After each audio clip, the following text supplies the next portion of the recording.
Praise the Lord. Hallelujah. യേശു കർത്താവിന്റെ അത്ഭുതവും അനുഗ്രഹവും ദയ സാമർത്ഥ്യമുള്ള നാമത്തിൽ ഇന്നത്തെ യേശുവിൽ സമൃദ്ധി എന്നുള്ള പ്രോഗ്രാമിലേക്ക് നിങ്ങൾക്ക് നിങ്ങളുടെ കുടുംബത്തിന് സുസ്വാഗതം. यीशु मसीह के प्रेम भरे नाम से, दया भरे नाम से, अनुग्रह भरे नाम से मैं आप सबको यीशु में समृद्धि के आज के इस एपिसोड में स्वागत करता हूँ. എൻ്റെ പേര് ഹരീഷ ഇതിരതി. ഞങ്ങൾ രണ്ടുപേരും കൂടി യേശു കർത്താവിന്റെ സുവിശേഷ വേല ഡൽഹിക്ക് അടുത്തുള്ള ഫരീദാബാദില് ഹരിയാന സ്റ്റേറ്റില് കർത്താവിന്റെ സുവിശേഷ വേല ചെയ്യുന്നു. ഞങ്ങൾക്ക് ഞങ്ങളുടെ കുടുംബത്തിനും ഞങ്ങളുടെ ടീമിനും ഞങ്ങളുടെ എല്ലാ ആക്ടിവിറ്റികൾക്കും ജീസസ് കിച്ചനും കർത്താവിന്റെ വേലയ്ക്കും വേണ്ടി പ്രാർത്ഥിക്കണം. നിങ്ങളെയും നിങ്ങളുടെ കുടുംബത്തെയും കൊണ്ട് പറ്റാവുന്നതൊക്കെ ചെയ്യണം. കർത്താവിന്റെ സുവിശേഷം നോർത്ത് ഇന്ത്യയിൽ വളരട്ടെ. इनका नाम हरीश है और मेरा नाम रति है. हम दोनों मिलके दिल्ली के बहुत ही नज़दीक फरीदाबाद क्षेत्र में सेवकाई करते हैं. तो मैं आपसे निवेदन करता हूँ, मेरे लिए, मेरे परिवार के लिए, सेवकाई के लिए, अलग अलग सेवकाई के लिए आप प्रार्थना कीजिएगा. और जो भी आपके परिवार से जो भी योगदान हो सकता है नॉर्थ इंडिया में परमेश्वर के वचन आगे जाने के लिए, बढ़ने के लिए, जो भी आपका परिवार कर सकता है, हमारे साथ मिलके हम सुसमाचार को आगे फैला सकते हैं. ഇന്നത്തെ കർത്താവിന്റെ വചനത്തില് നമുക്ക് പഠിക്കാം. ലൂക്കോസിന്റെ സുവിശേഷം 10:25 മുതൽ 27 വരെ നമുക്ക് പഠിക്കാം. Book of Luke chapter 10 verse 25 to 27. और आज हम वचन से सीखेंगे लूका 10:25 से लेकर. അനന്തരം ഒരു ന്യായശാസ്ത്രി എഴുന്നേറ്റ്, ഗുരു, ഞാൻ നിത്യജീവൻ അവകാശിയായി തീരുവാൻ എന്തു ചെയ്യണമെന്ന് അവനെ പരീക്ഷിച്ച് ചോദിച്ചു. അവൻ അവനോട്, ന്യായപ്രമാണത്തിൽ എന്തെഴുതിയിരിക്കുന്നു, നീ എങ്ങനെ വായിക്കുന്നു എന്ന് ചോദിച്ചതിന് അവൻ, നിന്റെ ദൈവമായ കർത്താവിനെ നീ പൂർണ്ണ ഹൃദയത്തോടും പൂർണ്ണ ആത്മാവോടും പൂർണ്ണ ശക്തിയോടും പൂർണ്ണ മനസ്സോടും കൂടെ സ്നേഹിക്കണം എന്നും കൂട്ടുകാരനെ നിന്നെ പോലെ തന്നെ സ്നേഹിക്കണം എന്നും അവനോട് ഉത്തരം പറഞ്ഞു. 25 से, और देखो एक व्यवस्थापक उठा और यह कहकर उसकी परीक्षा करने लगा, हे गुरु, अनंत जीवन का वारिस होने के लिए मैं क्या करूं? उसने उससे कहा, व्यवस्था में क्या लिखा है, तू कैसे पढ़ता है? उसने उत्तर दिया, तू प्रभु अपने परमेश्वर से अपने सारे मन और अपने सारे प्राण और अपनी सारी शक्ति और अपने सारी बुद्धि के साथ प्रेम रख और अपने पड़ोसी से अपने समान प्रेम रख. കർത്താവിനെ പരീക്ഷിക്കാൻ വേണ്ടി ഒരു എക്സ്പെർട്ട്, എനിക്കെല്ലാം അറിയാമെന്ന് ഭാവത്തിൽ നിൽക്കുന്ന ഒരാൾ വന്നെല്ലാം കർത്താവിനോട് പറഞ്ഞു. കർത്താവിനോട് ചോദിച്ചു, ഈ ഏറ്റവും വലിയ കമാൻഡ് എന്തുവാ കർത്താവേ എന്നൊന്ന് പറയണമെന്ന് പറഞ്ഞു. നമ്മുടെ ലൈഫിലുണ്ടല്ലോ ചിലർ, അവർക്ക് അറിയാൻ വേണ്ടിയല്ല, പഠിക്കാൻ വേണ്ടിയല്ല, പക്ഷെ നമ്മളെ ഒന്ന് ടെസ്റ്റ് ചെയ്ത് കളയും. ഇവരുടെ ബൈബിളിൽ എത്ര നോളജ് ഉണ്ട്, ഇവൻ എത്ര സബ്ജക്റ്റ് അറിയാം, ഈ പാസ്റ്റിന് എത്ര അറിയാം, വിശ്വാസിക്ക് എത്ര അറിയാം, നമ്മുടെ കൂട്ടുകാർ എത്ര, നമ്മളൊന്ന് ടെസ്റ്റ് ചെയ്യാൻ നോക്കുമല്ലോ. നമ്മൾ നോക്കത്തില്ല, ചിലരുണ്ട്, എനിക്കറിയത്തില്ല, അവർ പരീക്ഷിക്കാൻ വേണ്ടി ചോദിച്ചു. ഇയാൾ വെണീറ്റ് ചെയ്യുന്ന അങ്ങനെ കർത്താവിനോട് ഒരു ക്വസ്റ്റ്യൻ ചോദിച്ചു. और जैसे हमने पढ़ा, यहाँ पे एक व्यवस्थापक जो बहुत ही शिक्षित मनुष्य था, उससे जाके यीशु मसीह से पूछा, यीशु मसीह आप मुझे ये बताओ कि वचन में क्या लिखा है, सबसे बड़ी आज्ञा क्या है? वो इसीलिए नहीं पूछ रहा था क्योंकि वो नहीं जानता था, वो सब कुछ जानता था, परंतु परमेश्वर को वो टेस्ट करके देख रहा था. कई बार हमारे जीवन में भी ऐसे लोग होते हैं, वो चीज़ों को जानने के बाद भी लोगों को परखने को चलते हैं, इस पास्टर को टेस्ट करके देखते हैं, इनको बाइबल में कितना नॉलेज है, अलग अलग सब्जेक्ट्स के बारे में हम पूछने की कोशिश करते हैं और ये चेक करते हैं इनको नॉलेज है या नहीं है. मैं आपके बारे में नहीं कह रहा हूं, परंतु ऐसे बहुत सारे भाई और बहन होते हैं जो परखने के लिए, पासवानों को परखने के लिए या शिक्षित लोगों को परखने के लिए निकलते हैं. കർത്താവിനോട് ആ ക്വസ്റ്റ്യൻ ചോദിച്ച സമയത്ത് കർത്താവ് പറഞ്ഞു, പൂർണ്ണ ആത്മാവോടെ പൂർണ്ണ ഹൃദയത്തോടെ പൂർണ്ണ ശക്തിയോടെ പൂർണ്ണ മനസ്സോടെ നീ കർത്താവിനെ സ്നേഹിക്കണം. എന്ന് വെച്ചാൽ ഈ ലോകത്തിലെ ഏറ്റവും ഇമ്പോർട്ടൻ്റ് ആയിട്ടുള്ള കാര്യം ശക്തിയും ആത്മാവും മനസ്സും നിങ്ങളെ കൊണ്ടുള്ളതെല്ലാം കൊണ്ട് കർത്താവായ യേശുവിനെ സ്നേഹിക്കണം, കർത്താവിനോട് സ്നേഹം കാണിക്കണം. അതാണ് ഏറ്റവും ഇമ്പോർട്ടൻ്റ് കമാൻഡ് എന്ന് കർത്താവ് പറഞ്ഞു. और जब इस व्यक्ति ने यीशु मसीह से जाके पूछा, यीशु मसीह ने बोला कि तू सारे मन से, प्राण से, शक्ति से अपने परमेश्वर यहोवा की आराधना करना, उससे प्रेम करना. परमेश्वर यीशु कहता है कि तुम पूरे मन से, पूरे शक्ति से, पूरे प्राण के साथ प्रभु परमेश्वर को प्रेम करो. ഞാൻ നിങ്ങളോട് ഇന്ന് ചോദിക്കുന്നു, നിങ്ങൾ കർത്താവിനെ സ്നേഹിക്കുന്നുണ്ടോ? और आज मैं आपसे ये प्रश्न पूछना चाहता हूँ, क्या आप यीशु मसीह से प्रेम करते हैं? എല്ലാവരും പറയും ഞാൻ ഭയങ്കരമായിട്ട് സ്നേഹിക്കുന്നുണ്ട്. പക്ഷെ ഞാൻ വീണ്ടും ചോദിക്കുന്നു, പീറ്ററിനോട് യേശു ചോദിച്ചതുപോലെ കർത്താവിനെ നിങ്ങൾ സ്നേഹിക്കുന്നുണ്ടോ? കർത്താവിനെ നിങ്ങൾ സ്നേഹിക്കുന്നുണ്ടോ? ഒന്ന് മനസ്സറിഞ്ഞ് ചോദിക്കണം. കർത്താവിനെ ഞാൻ സ്നേഹിക്കുന്നുണ്ടോ? കർത്താവിനെയാണോ, കർത്താവിന് അനുഗ്രഹങ്ങളെയാണോ സ്നേഹിക്കുന്നത്? കർത്താവിനെയാണോ, കർത്താവ് തരുന്ന ഹീലിങ്ങിനെയാണോ സ്നേഹിക്കുന്നത്? കർത്താവാണോ, കർത്താവ് തരുന്ന ഡെലിവറൻസിനെയാണോ സ്നേഹിക്കുന്നത്? കർത്താവിനെയാണോ, കർത്താവ് തരുന്ന അനുഗ്രഹങ്ങളെയാണോ സ്നേഹിക്കുന്നത്? കർത്താവിനെയാണോ, കർത്താവ് തരുന്ന പ്രോഫിറ്റിനെയാണോ സ്നേഹിക്കുന്നത്? നിങ്ങളൊന്ന് മനസ്സറിഞ്ഞ് ചോദിക്കണം ഈ ക്വസ്റ്റ്യൻ നിങ്ങളുടെ മനസ്സിനോട്. और एक बार फिर मैं आपसे ये प्रश्न पूछना चाहता हूँ, क्या आप परमेश्वर यीशु मसीह से प्रेम रखते हैं? आपको ये जवाब अपने आप उत्तर देना पड़ेगा और सोच के उत्तर देना कि सच में क्या मैं प्रभु परमेश्वर से प्यार करता हूँ, या मैं चंगाई से प्रेम करता हूँ, या उसकी आशीषों से प्रेम करता हूँ। जिस प्रकार पर प्रभु यीशु मसीह ने पतरस से पूछा, पतरस क्या तू मुझसे प्रेम करता है, उसी प्रकार आज मैं आपसे पूछ रहा हूँ कि क्या आप प्रभु परमेश्वर यीशु मसीह से प्रेम करते हैं। ഇന്നല്ലെങ്കിൽ നാളെ ഏതെങ്കിലും ഒരു മണ്ടൻ, ഏതെങ്കിലും എക്സ്പീരിയൻസ് ഇല്ലാത്ത, കർത്താവിൻ്റെ വചനത്തിലൊന്നും വലിയ അറിയാത്ത എന്നാൽ അറിയാമെന്ന് ഭാവിക്കുന്ന ഒരാൾ വന്ന് നിങ്ങളോട് ഈ ഒരിത് മിനിസ്ട്രിയിൽ ജോലി ചെയ്യുന്ന കർത്താവിൻ്റെ വേലക്കാരുടെ ഇടയിൽ, കർത്താവിനെ ഒത്തിരി നാൾ കഴിഞ്ഞ് അറിയുന്നവരുടെ ഇടയിൽ ഈ ഒരു ഞാൻ പറയുന്ന ഒരു സ്റ്റേറ്റ്മെൻറ്റ് ഇപ്പോൾ പറയാൻ പോകുന്നത് നടന്നുകൊണ്ടിരിക്കുന്ന ഒരു കാര്യമാണ്. അതിനെക്കുറിച്ച് ഞാൻ പറയാം. और किसी एक दिन ऐसे एक मूर्ख व्यक्ति आपके पास आएगा और ये सवाल आपसे करेगा या एक स्टेटमेंट आपको बताएगा जो आज हम सुनते हैं या आज जो मिनिस्ट्री में चलता है वो सुनते हैं। ऐसे एक मूर्ख व्यक्ति आपके पास आके ये स्टेटमेंट आपसे पूछेगा. അവർ പറയും കർത്താവ് അല്ലെങ്കിൽ ദൈവം ആദ്യം, വൈഫ് ഫാമിലി രണ്ടാമത്, കർത്താവിനെ സെർവ് ചെയ്യുന്നത്, മിനിസ്ട്രിയെ കർത്താവിൻ്റെ വേലക്കിറങ്ങുന്നത് അല്ലെങ്കിൽ കർത്താവിന് വേണ്ടി എന്ത് ചെയ്യുന്നത്, ഇതെല്ലാം മൂന്നാമത്. ഇങ്ങനെ ഒരു സ്റ്റേറ്റ്മെൻറ്റ് അവർ പറയും. ഒന്നുകൂടെ ധ്യാനത്തോടെ അവർ പറയും ദൈവം ആദ്യം, പിന്നെ രണ്ടാമത് വരുന്നത് വൈഫും കുഞ്ഞുങ്ങളും കുടുംബവും, മൂന്നാമത് വരുന്നത് കർത്താവിൻ്റെ വേല, ചർച്ച്, മിനിസ്ട്രി, സെർവിങ് ജീസസ്, അങ്ങനെയുള്ള കാര്യങ്ങളാണ് മൂന്നാമത് വരുന്നതെന്ന് അവർ പറയും. ഈ ഒരു സ്റ്റേറ്റ്മെൻറ്റ് പറയുമ്പോൾ കേൾക്കാൻ നല്ല രസം ഉണ്ടായിരിക്കും. ഇത് കേൾക്കുമ്പോൾ കുറച്ച് നാൾ ഞാനും ഇത് വിശ്വസിച്ചിരുന്ന ഒരാളായിരുന്നു. और वो मूर्ख व्यक्ति आके आपसे ये स्टेटमेंट देगा कि पहले अपने जीवन में प्रथम स्थान परमेश्वर को देना, दूसरा स्थान अपने बीवी या पति या बच्चे या परिवार को देना, और तीसरा स्थान परमेश्वर के सेवा के लिए रखना. मैं दोबारा कहना चाहता हूँ, वो स्टेटमेंट जो बोलेगा कि पहला स्थान आपने अपने जीवन में प्रभु परमेश्वर यीशु को देना है, दूसरा स्थान अपने बीवी या पति या बच्चे या परिवार को देना है, और तीसरा स्थान परमेश्वर की सेवा करने के लिए. मैंने भी बहुत साल तक ये विश्वास किया, परंतु फिर मेरा जीवन चेंज हुआ. ഈ സ്റ്റേറ്റ്മെൻറ്റ് തെറ്റാണ്. അത് തെറ്റാണെന്നുള്ളത് ഞാൻ നിങ്ങളെ പ്രൂവ് ചെയ്ത് കാണിക്കാം. അതെങ്ങനെയാണ് തെറ്റെന്നുള്ളതും ഈ സ്റ്റേറ്റ്മെൻറ്റ്, ഈ വിശ്വാസം എങ്ങനെ തെറ്റാണെന്ന് ഞാൻ നിങ്ങളോട് പ്രൂവ് ചെയ്ത് പറയാം.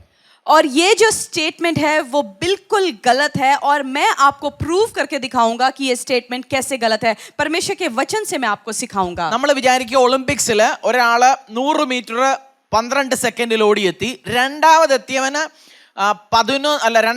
ചിലപ്പോൾ 12 സെക്കൻഡ് കുറച്ച് മില്ലി സെക്കൻഡിലായിരിക്കും, മൂന്നാമതെത്തിയവൻ ചിലപ്പം 12 അല്ലെങ്കിൽ 13 സെക്കൻഡിലായിരിക്കും എത്തിയത്. 1, 2, 3 വലിയ വ്യത്യാസങ്ങളില്ല അല്ലേ? നമ്മൾ നോക്കുന്ന സമയത്ത് 1-ാം സ്ഥാനം, 2-ാം സ്ഥാനം, 3-ാം സ്ഥാനം, ചിലപ്പോൾ ക്ലാസ്സിൽ 1-ാം സ്ഥാനം കിട്ടിയ 100-ൽ 97-ന്, 2-ാം സ്ഥാനം കിട്ടിയ 100-ൽ 96.5-ന്, 3-ാം സ്ഥാനം കിട്ടിയ 95 മാർക്കിന്. അപ്പോൾ അവർ തമ്മിൽ വലിയ വ്യത്യാസവും കാര്യങ്ങളും ഒന്നുമില്ല, ടാലൻറ്റിലെ കേപ്പബിലിറ്റിയിലൊന്നും. 1, 2, 3 അവർക്ക് കിട്ടി. और जब हम ओलंपिक्स देखते हैं, दौड़ को देखते हैं, तो उसमें हम देखते हैं जो फर्स्ट, सेकंड, थर्ड आता है उसमें बहुत ही कम सेकंड्स का फ़र्क होता है जब वो जीतते हैं. और क्लास में भी हम देखते हैं जो 99% आता है जो फर्स्ट, सेकंड और थर्ड में, उनमें कुछ परसेंटेज का ही डिफरेंस आता है, बहुत ज़्यादा डिफरेंस नहीं आता है. നമ്മൾ വൈഫിനെ അല്ലെങ്കിൽ കർത്താവിനെ ആദ്യം വെച്ച് രണ്ടാമത് വൈഫിനെ അല്ലെങ്കിൽ കുടുംബത്തെ വെക്കുന്ന സമയത്ത് നിങ്ങൾ പറയുവാണ് കർത്താവും വൈഫുമായിട്ട് വലിയ ഡിഫറൻസ് ഒന്നുമില്ല.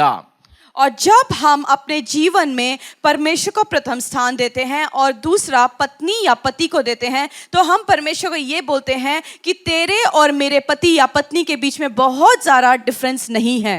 നിങ്ങൾ ആക്ച്വലി ചെയ്യുന്ന ഡിസ്റെസ്പെക്റ്റ് ആണ്. കാരണം കർത്താവിനുമായിട്ട് നിങ്ങളെ ആരെയാ കമ്പയർ ചെയ്യുന്നത്? നിങ്ങൾ കർത്താവുമായിട്ട് നിങ്ങൾ കർത്താവിൻ്റെ രണ്ടാമത്തെ പൊസിഷനിൽ വെക്കാൻ പറ്റുമോ നിങ്ങൾക്ക്? എന്ന് വെച്ചാൽ നിങ്ങൾ പറയുവാണ് നിങ്ങളുടെ വൈഫിനോട് എന്ന് നിങ്ങൾ അത് ഒന്ന് ട്രാൻസ്ലേറ്റ് കഴിഞ്ഞ് ഞാൻ അതൊന്നുകൂടെ എക്സ്പ്ലെയിൻ ചെയ്ത് പറഞ്ഞു തരാം. और जब आप ऐसे बोलते हैं कि परमेश्वर प्रथम स्थान और मेरी बीवी या मेरा पति सेकंड स्थान है, तो इसका मतलब आप परमेश्वर यीशु का निरादर करते हैं. क्यों? क्योंकि हम परमेश्वर की तुलना किसी के साथ नहीं कर सकते.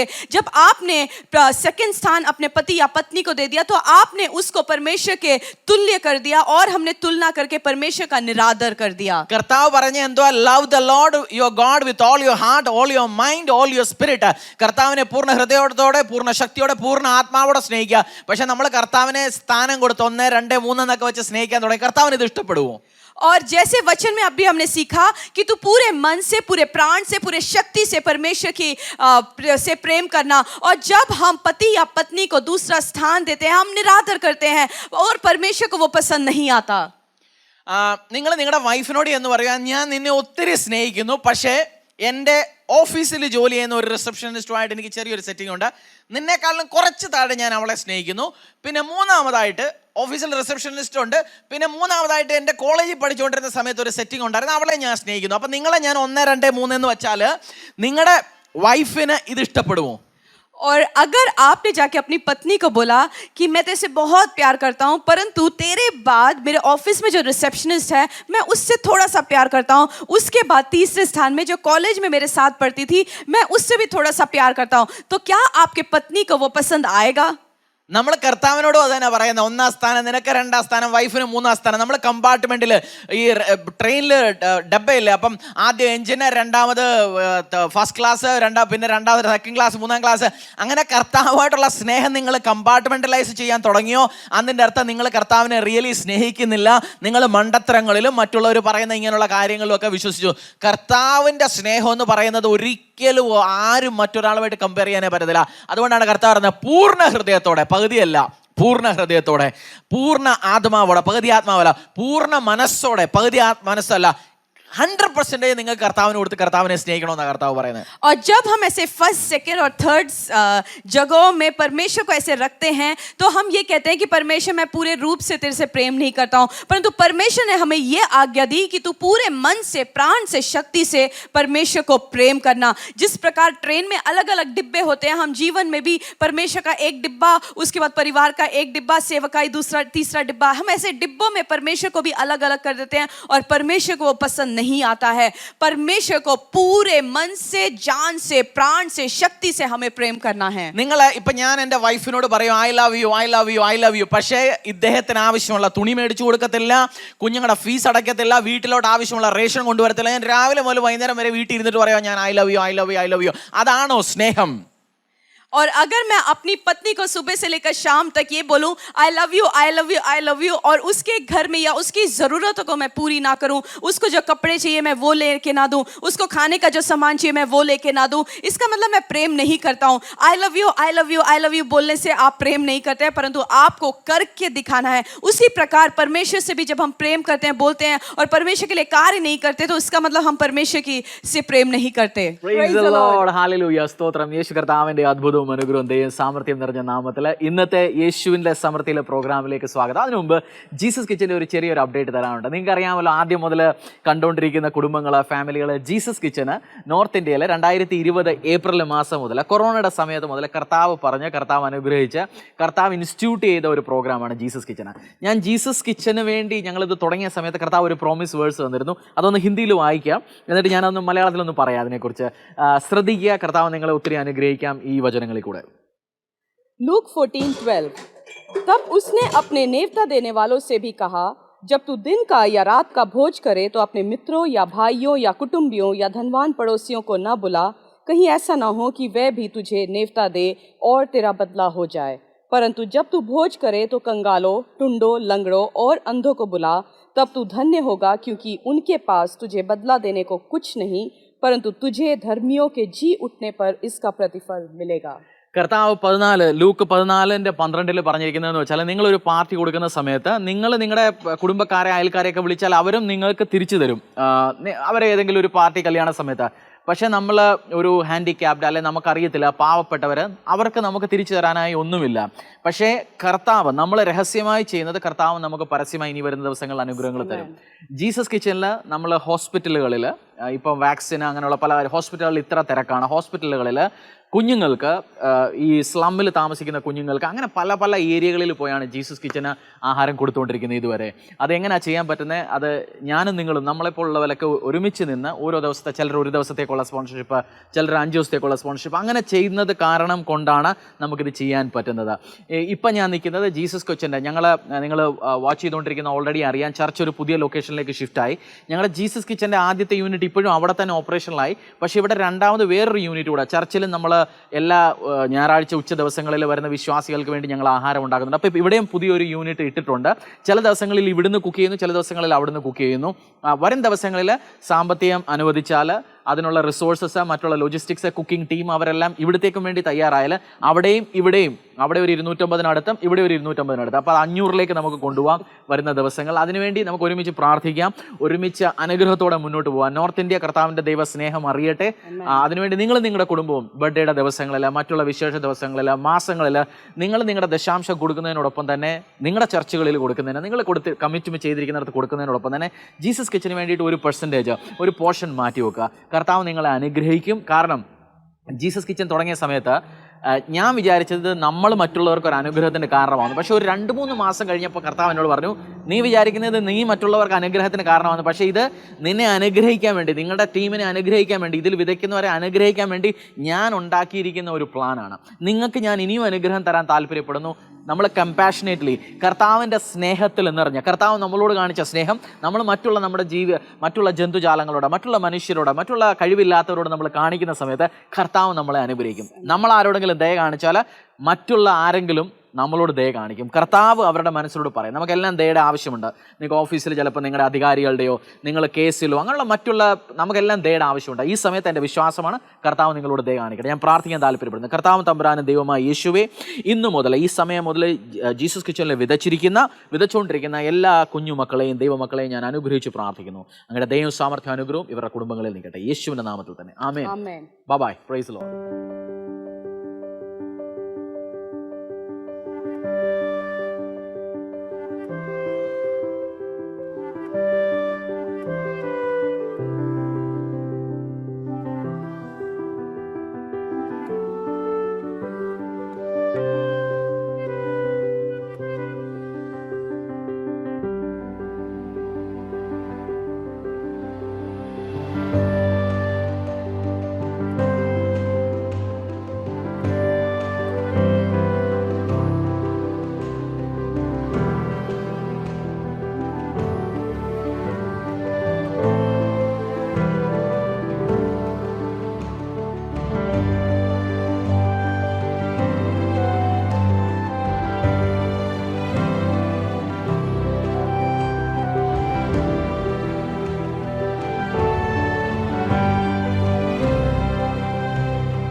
അപ്പോൾ ക്വസ്റ്റ്യൻ വരുന്നേ, പറയൂ പാസ്റ്റർ, ഞാൻ യേശുവിനെ സ്നേഹിക്കുന്നുണ്ട്, അതെങ്ങനെ ഞാൻ യേശു കർത്താവിനോട് പറയും?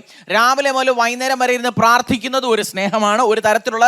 പക്ഷെ ഞാൻ ഇന്ന് നിങ്ങളോട് പറയാൻ പോകുന്നത് കർത്താവിനെ നിങ്ങൾക്ക് എങ്ങനെ സ്നേഹിക്കാം, ആക്ഷനിൽ കൂടെ, നിങ്ങളുടെ പ്രവൃത്തികളിൽ കൂടെ, നിങ്ങളുടെ സംസാരത്തിൽ കൂടെ, നിങ്ങളുടെ സ്വഭാവങ്ങളിൽ കൂടെ എന്നുള്ളത് നമുക്ക് ഇന്ന് കർത്താവിന്റെ വചനത്തിൽ നിന്ന് പഠിക്കാം. और आज इस टाइम आप बैठ के ये सोचे होंगे, पास्टर मेरे को भी बताइए कि मैं परमेश्वर से और कैसे प्रेम करूं. मैं हो सकता है आप घर में बैठ के प्रार्थना करते होंगे, वो भी एक प्रकार का अपना स्नेह परमेश्वर को दिखाना है. उसके अलावा आप परमेश्वर को अपना प्रेम कैसे दिखाएंगे, मैं आज आपको बताऊंगा. കർത്താവിനെ നിങ്ങൾക്ക് സ്നേഹിക്കാൻ ആദ്യമായിട്ട് സെർവ് ചെയ്യുക. കർത്താവിനെ സേവിച്ച് കർത്താവിന് വേണ്ടി ജോലിയെടുത്ത് നിങ്ങൾക്ക് കർത്താവിനോട് പറയാം, ഞാൻ കർത്താവേ, യേശുവേ, ഞാൻ നിന്നെ സ്നേഹിക്കുന്നു, അങ്ങേ ഞാൻ സ്നേഹിക്കുന്നുവെന്ന്. और जब आप ये कहते हैं कि परमेश्वर मैं आपसे प्रेम करता हूं, तो जब हम परमेश्वर के भवन में सेवा करते हैं, सेवा करते हुए हम परमेश्वर को ये दिखाते हैं कि परमेश्वर मैं तुझसे प्रेम करता हूं. ഞാനിപ്പം എൻ്റെ ഹസ്ബൻഡ് അല്ലെങ്കിൽ വൈഫ് മറ്റൊരാളെ സെർവ് ചെയ്യുന്നില്ല. അവർക്ക് വേണ്ട, ഇപ്പം എൻ്റെ വൈഫ് പറയുന്നു, ഞാൻ ഒന്നും ചെയ്യത്തില്ല, വീട്ടിൽ തുണി അലക്കത്തില്ല, ആഹാരം ഉണ്ടാക്കത്തില്ല, കുഞ്ഞുങ്ങളെ നോക്കത്തില്ല, പക്ഷെ ഞാൻ നിന്നെ ഭയങ്കരമായിട്ട് സ്നേഹിക്കുന്നുണ്ട്. ഹസ്ബൻഡ് പറയുന്നത്, നീ ഒരു സ്നേഹവും കാണിക്കുന്നില്ല, സ്നേഹം കാണിക്കുന്നുണ്ടെങ്കിൽ ഈ നിന്റെ റെസ്പോൺസിബിലിറ്റികളുടെ നീ എടുക്കുക. और अगर एक पत्नी अपने पति से बोले कि मैं तुझसे प्रेम तो बहुत करती हूँ, पर मैं घर का काम नहीं करूंगी, मैं बच्चों को नहीं देखूंगी, मैं खाना नहीं बनाऊंगी, इसका मतलब वो पत्नी अपने पति से प्रेम नहीं करती. उसी प्रकार जब हम यीशु मसीह से प्रेम करते हैं और यीशु मसीह की सेवा नहीं करते, हम कलीसिया में काम नहीं करते, तो हम यही बताते हैं कि परमेश्वर मैं तुझसे प्रेम नहीं करता हूँ. അപ്പം നമ്മൾ ഒരു വൈഫ് ഹസ്ബൻഡിനെ സ്നേഹമുള്ളതെന്ന് വെച്ചാൽ അവർ എക്സ്പെക്ട് ചെയ്യുന്നു, എന്നെ എൻ്റെ ഹസ്ബൻഡ് സെർവ് ചെയ്യട്ടെ, എനിക്ക് വേണ്ട ആവശ്യങ്ങൾ എനിക്ക് വേണ്ടത് പ്രൊവൈഡ് ചെയ്യട്ടെ. ഹസ്ബൻഡ് എക്സ്പെക്ട് ചെയ്യുന്നു വൈഫ് എന്നെ സെർവ് ചെയ്യട്ടെ. അവർ രണ്ടുപേരും അങ്ങോട്ടും ഇങ്ങോട്ടും സെർവ് ചെയ്ത് അങ്ങോട്ടും ഇങ്ങോട്ടും കാര്യങ്ങൾ ചെയ്തു കൊടുത്താണ് സ്നേഹം മറ്റൊരാൾ കാണിക്കുന്നത്.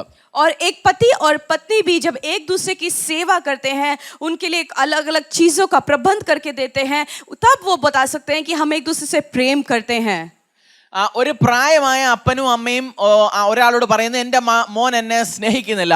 അതിൻ്റെ അർത്ഥം അദ്ദേഹം പറയുന്നത് എനിക്ക് ആവശ്യമുള്ളപ്പോൾ മരുന്ന് മേടിക്കാൻ എന്നെ ഹോസ്പിറ്റലിൽ കൊണ്ടുപോകുന്നില്ല, എന്നെ നോക്കുന്നില്ല, വീട്ടിലേക്കുള്ള ആവശ്യത്തിനുള്ള കാര്യങ്ങളൊന്നും കൊണ്ടുവരുന്നില്ല, ആരെ ഒന്നും നോക്കുന്നുമില്ല, ഞങ്ങളെ ഒരിക്കൽ പോലും ഫോണും ചെയ്യുന്നില്ല, ഞങ്ങളുടെ അടുത്ത് വന്നിരിക്കുന്നില്ല. പക്ഷേ അപ്പം മോൻ പറയുന്നില്ല ഞാൻ ഭയങ്കരമായിട്ട് അപ്പനെ അമ്മയെ സ്നേഹിക്കുന്നുണ്ട്. അപ്പം അപ്പനും അമ്മയും പറയുന്നില്ല നീ ഞങ്ങളുടെ ഒരു കാര്യങ്ങളും നോക്കുന്നില്ല, സ്നേഹം എങ്ങനെയാ? അപ്പം അപ്പൻ എന്തോ എക്സ്പെക്ട് ചെയ്യുന്ന അപ്പൻ്റെ കാര്യങ്ങൾ നോക്കണം, അമ്മയുടെ കാര്യങ്ങൾ നോക്കണം. അന്നേരം പറയുന്നു മോൻ സ്നേഹിക്കുന്നുണ്ടെന്ന് അപ്പം പറയും. അപ്പം നമ്മുടെ കർത്താവിനെ എങ്ങനെ സ്നേഹിക്കണമെന്നുള്ളത് ഞാൻ പറഞ്ഞു വന്നുകൊണ്ടിരിക്കുകയാണ്. By serving him. എങ്ങനെ സെർവ് ചെയ്യാൻ ഞാൻ പറഞ്ഞുതരാം.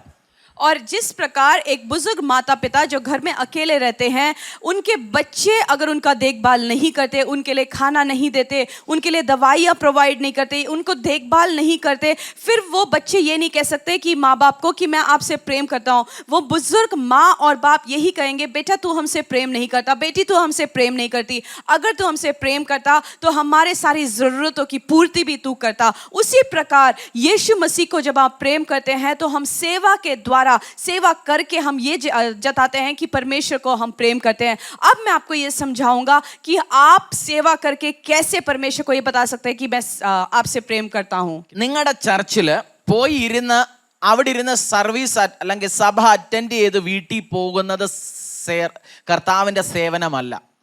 और आप जिस कलीसिया में जाते हो वहाँ जाके बैठ के आपने आराधना सभा अटेंड किया, इसका मतलब ये नहीं हुआ कि आपने उस कलीसिया में सेवा किया. നിങ്ങൾ സർവീസ് അറ്റൻഡ് ചെയ്ത് പ്രാർത്ഥനാ സഭ കൂട്ടായ്മ അറ്റൻഡ് ചെയ്ത് നിങ്ങൾ തിരിച്ചു പോകുന്നത് കൊണ്ട് നിങ്ങൾക്ക് ഗുണം കിട്ടി, നിങ്ങൾക്ക് അനുഗ്രഹങ്ങൾ കിട്ടി, നിങ്ങൾ പ്രാർത്ഥിച്ചു, നിങ്ങളുടെ പ്രാർത്ഥന കർത്താവ് കേട്ടു. പക്ഷെ ഒരിക്കലും നിങ്ങൾക്ക് പറയാൻ പറ്റത്തില്ല ഞാൻ കർത്താവിനെ സേവിച്ചു, കർത്താവിൻ്റെ ചർച്ചിനെ കുറിച്ച് കർത്താവിൻ്റെ ചർച്ചിനെ ഞാൻ ടേക്ക് കെയർ ചെയ്തെന്ന് ഒരിക്കലും നിങ്ങൾക്ക് പറയാൻ പറ്റത്തില്ല.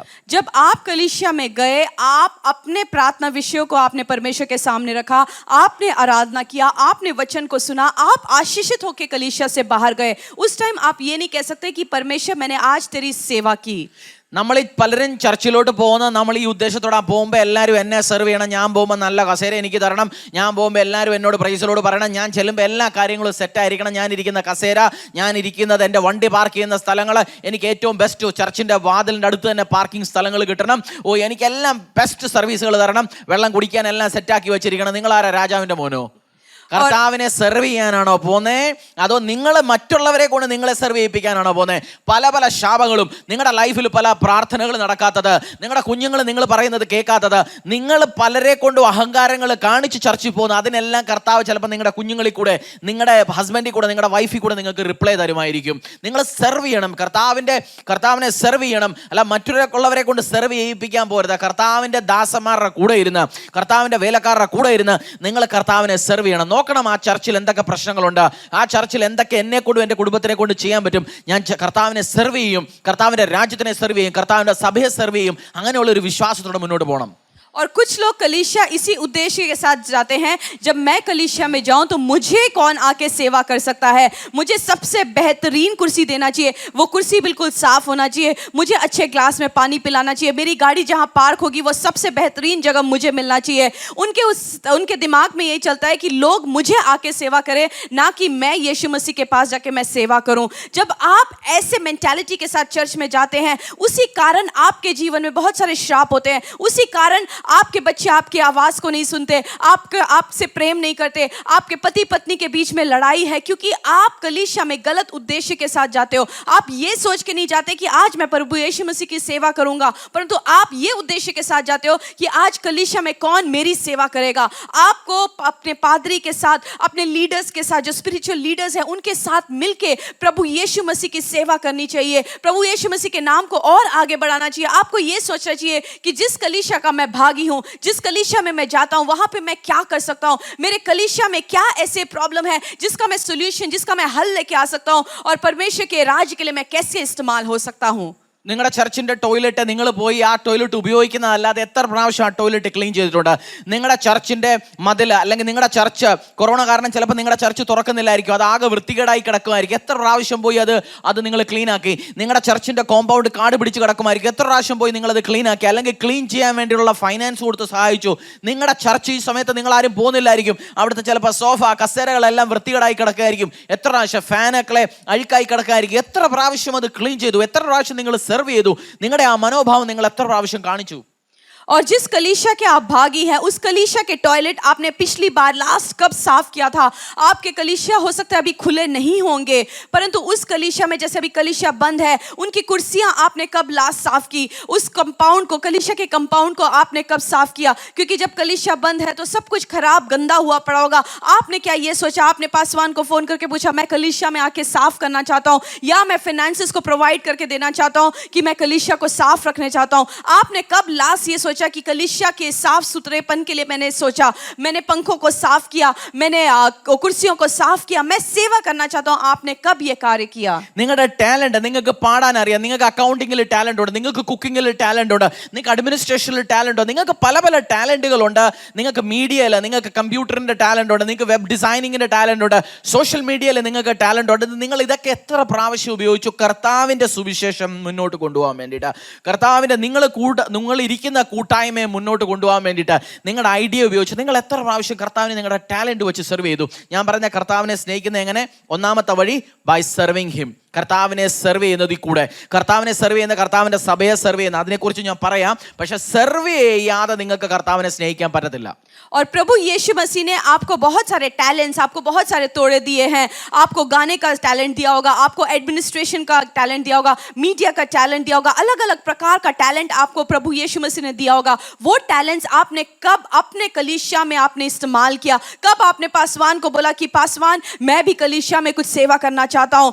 आपने कब किया? जब आप ये करते हैं तब आप बोलते हैं प्रभु मैं सच में तुझसे प्रेम करता हूँ. जब हम बोलते हैं परमेश्वर मैं तुझसे प्रेम करता हूँ, प्रेम का मतलब है हम परमेश्वर को सेवा करके दिखाते हैं. जिस कलीसिया में आप जाते हो, जिस कलीसिया के आप भागी हो, उस कलीसिया में जाकर आप जब सेवा करते हो, आप बोलते हो परमेश्वर मैं तेरे से प्रेम करता हूँ. നിങ്ങൾ പോകുന്ന ചർച്ചിൽ അഹങ്കാരത്തോടെ പോകാതെ, പലർക്കും ചർച്ച അല്ലെങ്കിൽ യേശു എന്ന് പറയുന്നത് ഇപ്പൊ കാണുന്ന നമ്പറിൽ വിളിക്കുക, ചിലരുടെ പരിപാടി ചെയ്താൽ രാവിലെ മുതൽ ചാനൽ ഓൺ ചെയ്ത് വെക്കും, എല്ലാ നമ്പറിലും ഫോൺ ചെയ്ത് പ്രാർത്ഥന പറയും. ഞാൻ പറയുന്നത് ഇത്രയും പ്രാർത്ഥന പറയാതെ നിങ്ങളുടെ ചർച്ചിൽ നിങ്ങൾ കർത്താവിനെ സെർവ് ചെയ്യുക, നിങ്ങളുടെ ചിലപ്പോൾ 90% പ്രാർത്ഥന വിഷയം ഓട്ടോമാറ്റിക്കലി ആൻസർ കിട്ടും. ഞാൻ അടുത്ത വരുന്ന എപ്പിസോഡിലും പറയാം സെർവ് ചെയ്യുന്നതിൽ കൂടെ എങ്ങനെ കർത്താവ് നിങ്ങളുടെ പ്രാർത്ഥന റിക്വസ്റ്റ് കേൾക്കുമെന്ന് ഞാൻ പറയാം. അപ്പം നിങ്ങൾക്ക് ചില കാര്യങ്ങൾ നിങ്ങൾ ജസ്റ്റ് സെർവ് ചെയ്യാൻ തുടങ്ങുക, കർത്താവിനെ സേവിക്കുക ചെയ്യാൻ തുടങ്ങുക, അഹങ്കാരം ദൂരെ വെച്ച് മാറി നിർത്തി കർത്താവിനെ സെർവ് ചെയ്യാൻ തുടങ്ങുക, കർത്താവിൻ്റെ രാജ്യത്തിനെ സെർവ് ചെയ്യാൻ തുടങ്ങുക. മറ്റുള്ളവരുടെ കുറ്റവും കുനായ്മയും നിങ്ങളുടെ ചർച്ചിൽ പോകുന്ന മറ്റുള്ളവരെ നോക്കാനും പോകാതെ സെർവ് ചെയ്യുക, യേശുവിനെ സെർവ് ചെയ്യാൻ തുടങ്ങുക. നിങ്ങൾക്ക് കർത്താവ് അനുഗ്രഹങ്ങൾ തരും. और मैं आज आपसे ये कहता हूं कि जिस कलीसिया के आप भागी हो, वहां पे सिर्फ कलीसिया अटेंड नहीं करना, परंतु वहां पे आप सेवा करो. क्योंकि जब आप सेवा करना शुरू करोगे कि आपके बहुत सारे प्रार्थना विषय वैसे ही परमेश्वर आपके प्रार्थना विषय का उत्तर दे देगा. बलाए कि किसी की गलतियां निकालना, कलीसिया में अलग अलग लोगों की गलतियां निकालना, उसने ये किया वो किया, या अपने घमंड को दिखा के आप कलीसिया में जाते, वो सब छोड़ के आप कलीसिया में सेवा करना शुरू करोगे, परमेश्वर आपके प्रार्थना विषय को सुनेगा, उसका उत्तर भी देगा. मैं आगे आने वाले एपिसोड में आपको ये भी बताऊंगा कि जैसे आप सेवा करते हो उस प्रकार कैसे आप हर एक प्रार्थना में से आप जो प्रार्थना विषय आप परमेश्वर के सामने रखते हो, आपके सेवा करने के द्वारा आपके प्रार्थना विषयों का हल निकल सकता है. ഞാൻ ഇതെന്താ പറയാൻ പോകുന്നതെന്ന് വെച്ചാൽ, എൻ്റെ പേഴ്സണലി ഞാൻ അഹങ്കാരിയായി ചർച്ച ചെയ്യുന്ന ഒരാള് എൻ്റെ ലൈഫ്, ബിസിനസ്, പല പല കാര്യങ്ങൾ നശിക്കാൻ തുടങ്ങി. കർത്താവ് എന്നെ ഈ കാര്യങ്ങൾ പറഞ്ഞ് പഠിപ്പിച്ച് മനസ്സിലാക്കി. സ്വന്തം എക്സ്പീരിയൻസിൽ നിന്നാണ് ഞാനിത് പറഞ്ഞ് നിങ്ങളെ പഠിപ്പിക്കുന്നത്. കർത്താവിനെ സെർവ് ചെയ്യണം പൂർണ്ണ മനസ്സോടെ, പൂർണ്ണ ശരീരത്തോടെ, പൂർണ്ണ ആത്മാവിനോടെ നിങ്ങളെ അർപ്പിച്ച് കർത്താവിനെ നിങ്ങൾ സെർവ് ചെയ്യുന്ന സമയത്ത് നിങ്ങളുടെ ലൈഫ് കർത്താവ് നല്ല അനുഗ്രഹങ്ങൾ കൊണ്ടും നല്ല മിറക്കൾ കൊണ്ടും കർത്താവ് നിറയ്ക്കും. നിങ്ങൾക്ക് നിങ്ങളുടെ കുടുംബത്തിനും അനുഗ്രഹം കിട്ടട്ടെ. അടുത്ത എപ്പിസോഡ് മറക്കരുത്. എല്ലാ ബുധനാഴ്ചയും രാവിലെ 8:30, എല്ലാ വ്യാഴാഴ്ചയും രാവിലെ 7:30 കാണാൻ മറക്കരുത്. കർത്താവ് നിങ്ങളെ നിങ്ങളുടെ കുടുംബത്തെ അനുഗ്രഹിക്കട്ടെ. Bye bye. Praise the Lord.